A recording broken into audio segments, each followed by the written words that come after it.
Assalamualaikum warahmatullahi wabarakatuh. Perkenalkan, nama saya Mawadah Rahmawati dengan NIM 2519586A dari teori 3. Saya sebagai perwakilan dari kelompok 10 akan menjelaskan mengenai langkah-langkah mengolah data uji Men-Whitney menggunakan software SPSS.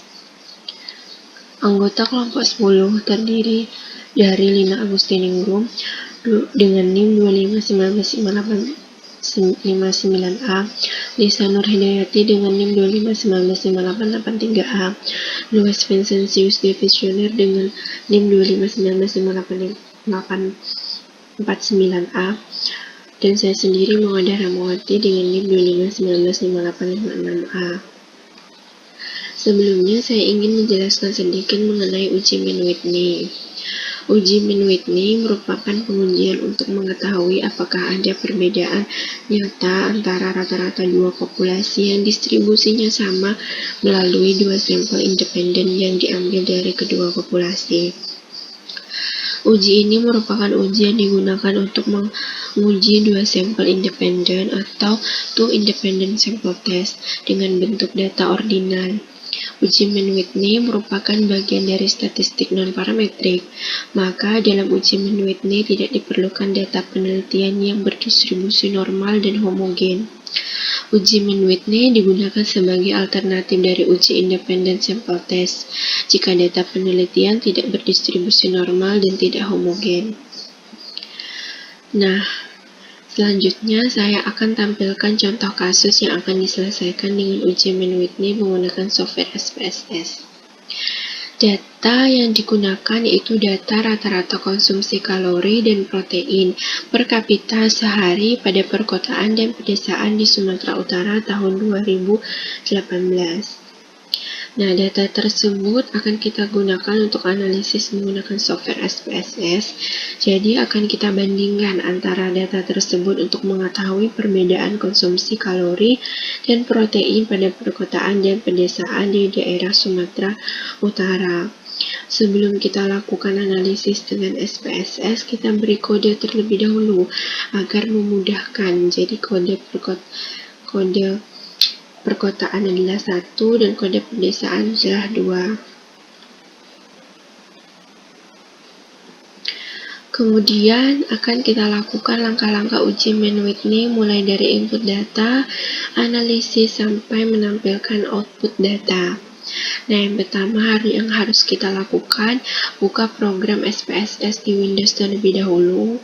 Kemudian kita buka dan akan muncul tampilan awal seperti ini.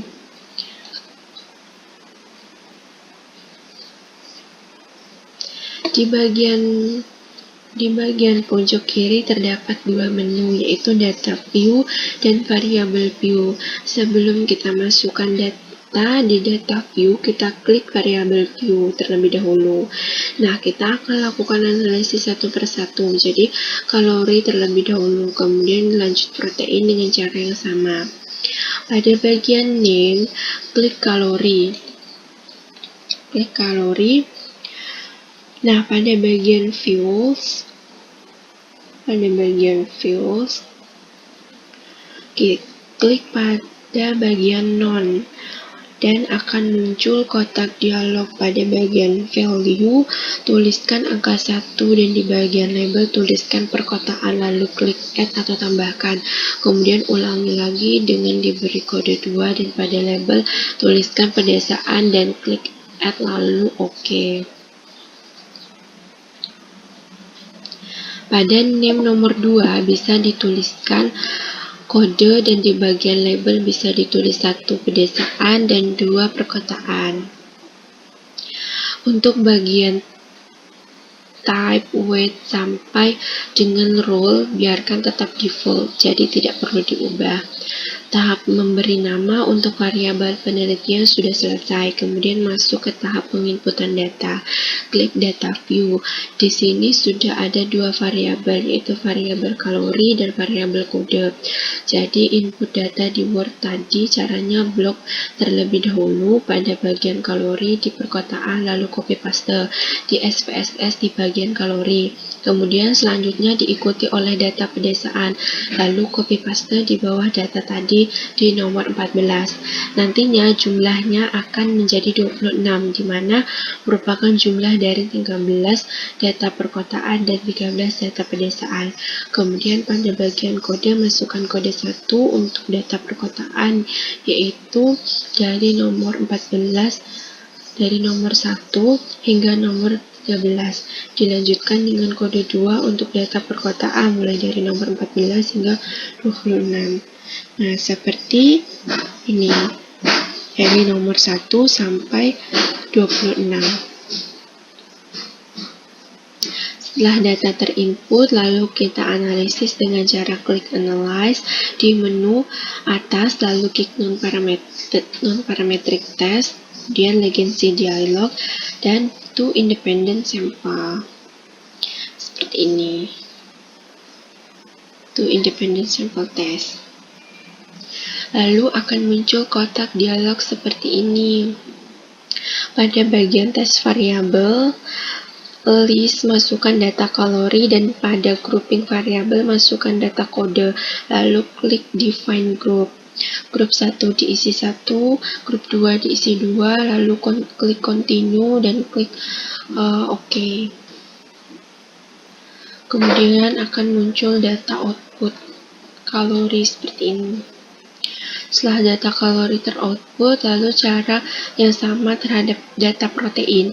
Caranya kembali ke menu variabel di SPSS, lalu di bagian name nomor 1 ganti dengan protein. Seperti ini. Diganti protein. Dan lakukan penginputan data protein di data view dengan cara yang sama, yaitu copy paste dari Word ke SPSS di bagian protein. Ini terdapat. Jadi nomor 1 sampai dengan 26 data protein. Kemudian analisis. Nah, berikut adalah hasil analisis dari protein. Kriteria pengambilan keputusan untuk pengujian Mann-Whitney data konsumsi kalori dan protein pada perkotaan dan perdesaan adalah sebagai berikut. Yang pertama, jika nilai signifikansi lebih kecil atau sama dengan 0,05, maka hipotesis 0 ditolak. Jika nilai signifikansi lebih besar dari 0,5, maka hipotesis diterima. Hasil uji Mann-Whitney data konsumsi kalori dapat dilihat dari hasil output SPSS konsumsi kalori pada perkotaan dan perdesaan. Diperoleh nilai Mann-Whitney U sama dengan 74.000 dengan nilai asymptotic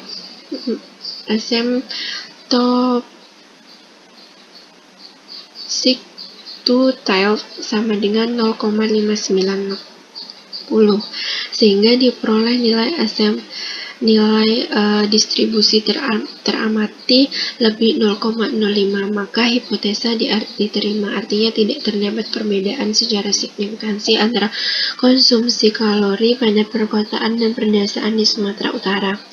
Sedangkan dari hasil output SPSS 23, konsumsi protein pada perkotaan dan perdesaan diperoleh nilai Mann-Whitney U sama dengan 81.000 dan nilai distribusi teramati sama dengan 0,858, sehingga nilai distribusi teramati lebih 0,05, maka hipotesis diterima. Artinya tidak terdapat perbedaan secara signifikansi antara konsumsi protein pada perkotaan dan perdesaan di Sumatera Utara. Sekian penjelasan saya sebagai perwakilan kelompok 10 tentang langkah-langkah mengolah data mengolah data uji Mann-Whitney menggunakan software SPSS. Kurang lebihnya saya mohon maaf. Terima kasih. Wassalamualaikum warahmatullahi wabarakatuh.